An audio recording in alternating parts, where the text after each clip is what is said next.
Hello, I'm joined today by my guest, Rory Black from Dataloft. Rory, how are you doing? Very good, very good. Sunny Wednesday morning. All good. How are you?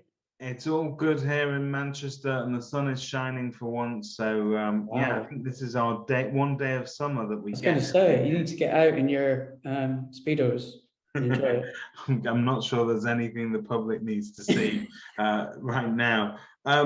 Rory, we were sort of talking off camera about various different challenges that an agent has, particularly in a market that has been so frenzied, and a market where typically I could sell a tent in my front garden if I wanted to. Demand is high, supply is fairly short. Agents could be forgiven for assuming that they don't need to put any major effort into their website or their marketing or the information that they're putting out, because let's face it, these things are almost selling themselves sometimes. And if I can just get my hands on it, I can sell it. That's not necessarily always going to be the case. And it's not necessarily the case right now, is it? No, yeah, so there's sort of two things associated with that I was going to talk about. So, firstly, that point about, how much effort do I need to put into my agency website?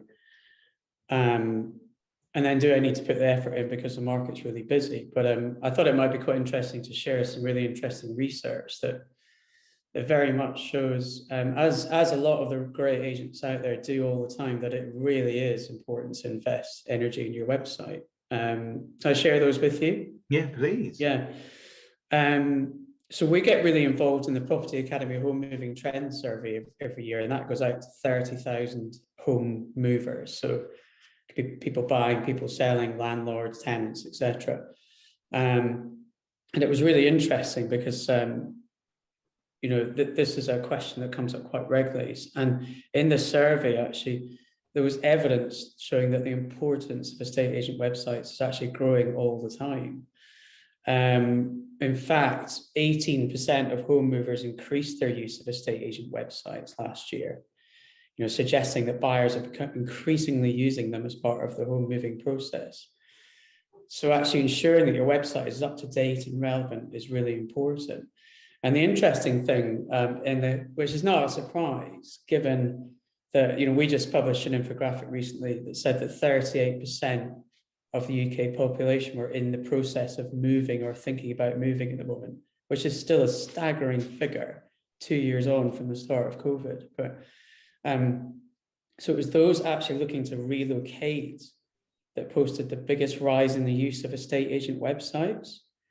So agents should almost seize upon that and view their websites as a gateway to attracting demand from outside their patch. And that's where things like, good SEO and having content that's really relevant and engaging straight away when you hit that website is really important.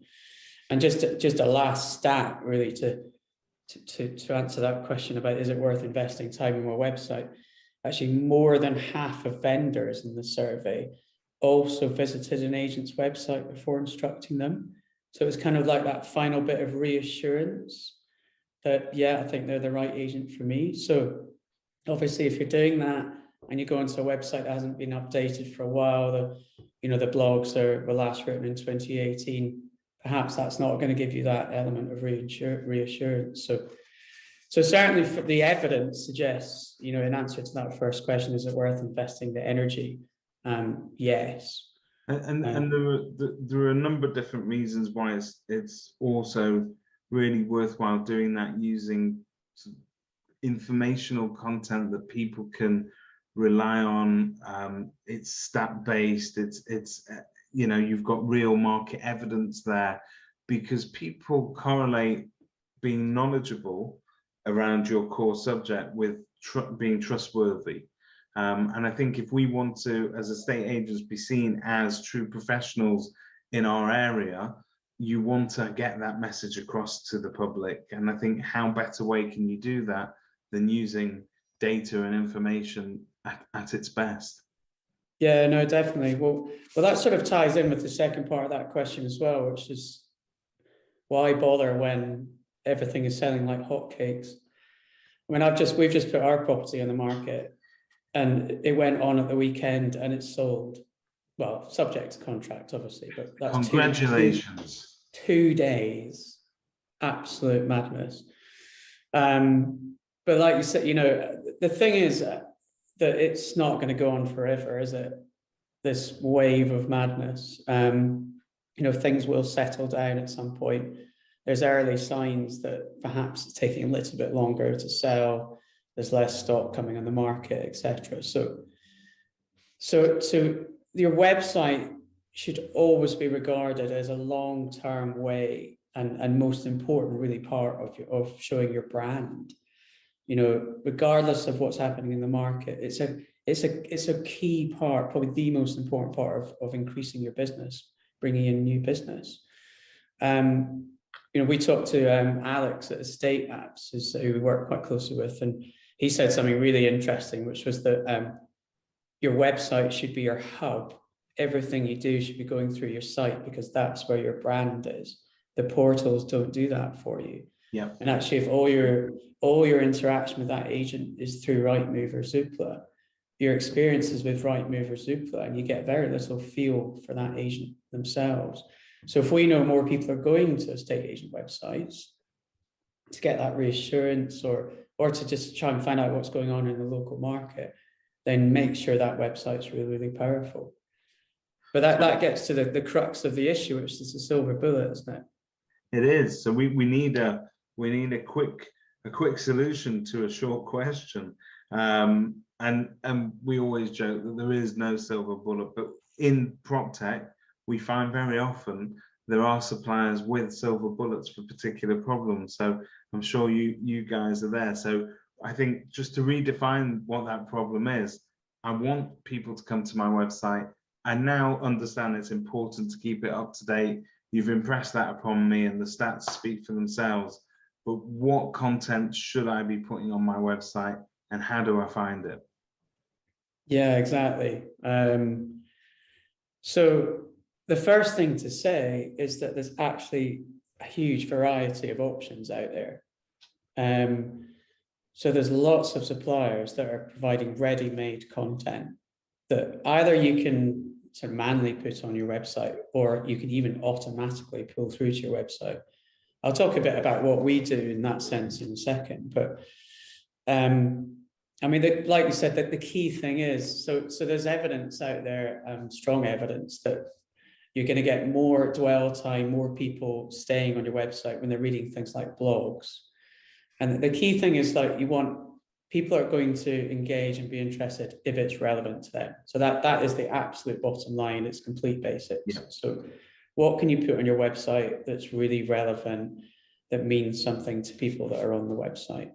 So if you're relocating from outside the area, that's, you know, things like local area guides, that's showing that agent is part of the community and can share what kind of exciting things happen in that town.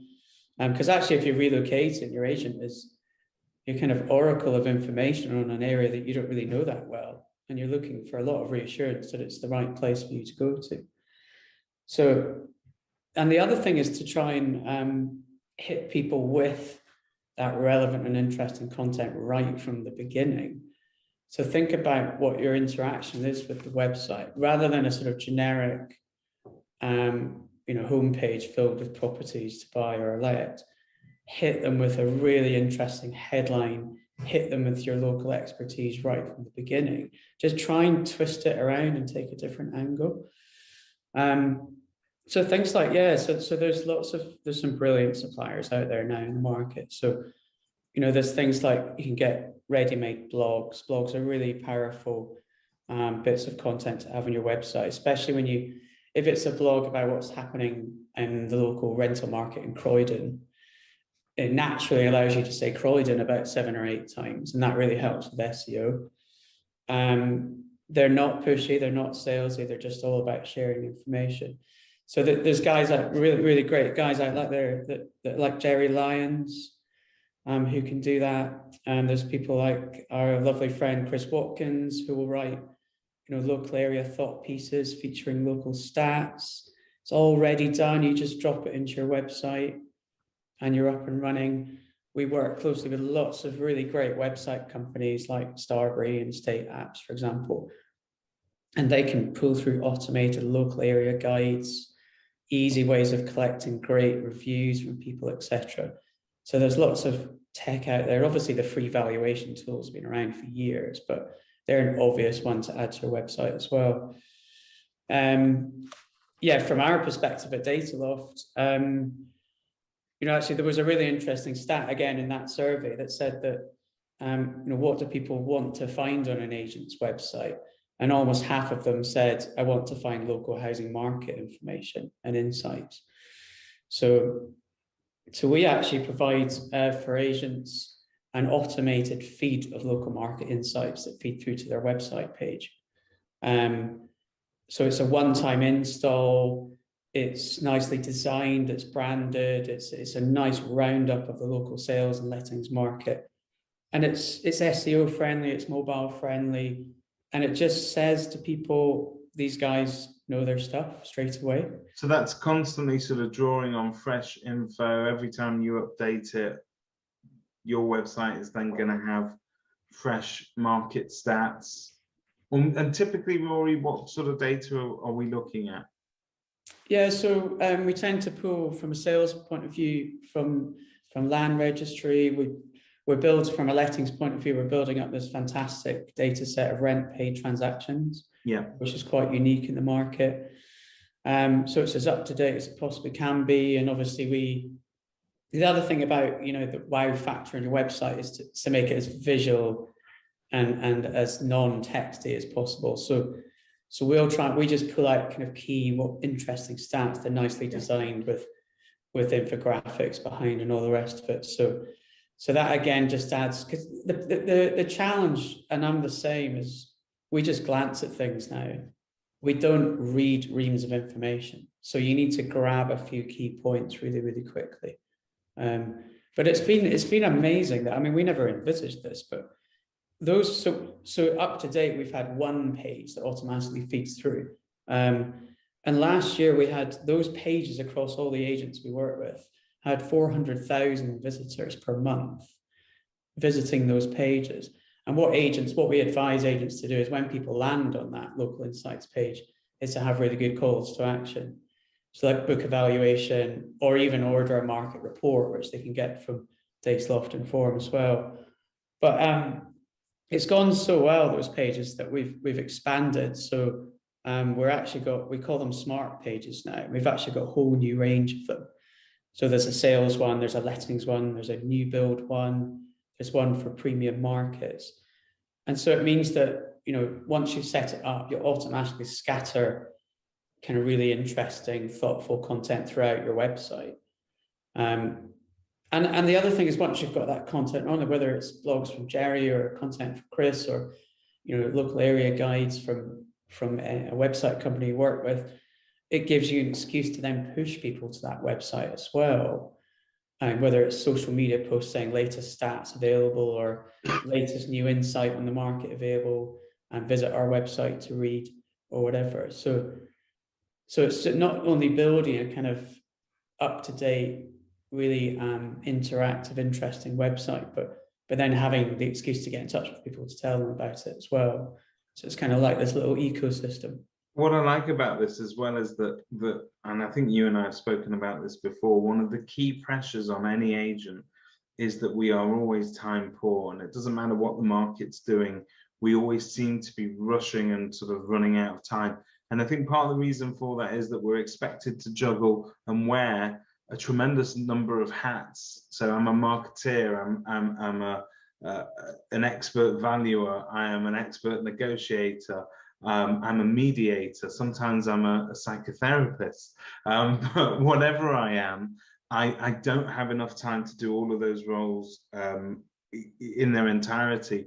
I like the fact that if I had your smart pages installed on my website, I can leave that there. And whether I turn up today or not, whether I'm busy or whether I'm not, that website is doing the hard work, and it's doing the heavy lifting, and it's always up to date, and it's always relevant, and it's always fresh. Yeah. And there's other channels in the back. I mean, so that's the thing, you know, what is the silver bullet? It's a difficult problem to solve, but it's not, because there are people out there, lots of people doing it. And but definitely think, what tech can I use to solve my problem, and what can be automated? And actually, even when your pages are automatically updated, you could do things like kind of an automated email going out once a month that alerts people to when new data, fresh data has come in, for example. And then you suddenly got this, yeah, exactly. If things can happen without you in your busy lifestyle having to manually do them yourselves, then that's an absolute win-win. But you need to make sure the content's relevant and local. Local is the key thing. The more local, the better. So, you know, lots of generic kind of articles about the UK market are not going to be obviously as powerful as something really local. Yeah, I think that is it's one of Chris Watkins' #1 rules, that if you're going to put a subject matter in an email, or you're going to post something on, you know, for instance, LinkedIn, a more professional environment, always use the area name, because that is the key focus. That's what people resonate with, and that's what people want to read about. We all have a sort of that curiosity about where we live, as opposed to, you know, miles and miles away. So keep it hyper local, and that seems to work. Rory, anybody that's been using sort of Dataloft over the years will see how your Inform product is kind of it really sort of broadened out in terms of the richness of the content in there. When you log in, you've got all the infographics exactly where you need them. It's adaptable, it's already branded, you can deploy it really easily across a range of different mediums. So you've got, you know, Instagram, Facebook, wherever it is that you're going to be posting. So it's absolutely great. This service, in terms of having those smart pages and that interaction with your website, what would agents need to do in order to get that, and what are the next steps? Yeah, so we actually made the decision. I mean, it's a huge amount of content. It's very rich, valuable content, and yeah. it's taken a year. It's a lot of work to put it together, and we've taken in feedback from our subscribers really to. I mean, most of the evolution of Dataloft Inform is based on feedback from users, but we made the decision to include it as part of our subscription. So if you're a subscriber now, there's no extra charge. And if you're a new subscriber, then it will be part of the package. So, and it's really straightforward. We run training webinars. I mean, you basically just take a bit of code from the API behind Inform and place it on the area you want to have your stats on the website. But, you know, it's someone capable, if you work with a website company, or if you've got someone technically capable in the company, it only takes an hour, a couple of hours. But the team very much kind of guide our subscribers through what pages might work well for them, and then take them through how to set it up. But it's really straightforward, and the new smart pages they're more SEO friendly and mobile friendly than before, which is obviously really important. And they automatically now come through in your brand colors from your Inform account. So yeah, we're really excited about them. I love the concept. Obviously, a very big fan of the core concept of Dataloft anyway, and I've been a user for years. So really do value that data, because I think that there's a lot that an agent can do with it as well. I've seen some fantastic agents out there using your Dataloft reports in a number of different settings. So you could use them online as a general kind of market update. Some people take that report and then read it out to camera. They say, you know, well, this is what's happening in Manchester in April. These are the sort of sales that we've had. And I think it really does do a lot of that heavy lifting in terms of getting those key stats that matter to potential customers. The other day, you were very kind. Well, not you personally, you were out at the races, but one of your colleagues That's our fault though. Yeah, that but is one of your you, fault, Simon Wales' fault. one of your colleagues, I had an agent that had come to me, and they were due to be on radio, that in the next few days, and they were like, I need some statistics about the market. I've got general information, but I need something that I can actually sort of say on air, that is on the BBC, that is going to make sense. And there was nobody else that I could think of. And your guys had that data right there at their fingertips, really. And that agent then went on to be able to do really informed interviews. So it's amazing the sort of amount of data that you guys hold, but you make it presentable, and I think you can deploy it in various different ways. Yeah, it's certainly not just a marketing content tool. I mean, we have agents that use, we have agents that use it purely for research. They want to prepare for pitches for investors, landlords, or they want to write an article for the local paper or something like that. And it's really, the whole point is that we've provided something you can log into and get access to all the information you need really quickly. So it is amazing that the different variations on how people use the content. We're constantly surprised, but that's really nice as well. It's fantastic, and it's great that you're coming up with different ways that you can evolve that product and make it relevant and continue to help agents. So thank you very, very much for giving us your time, Rory. No worries. Thanks very much.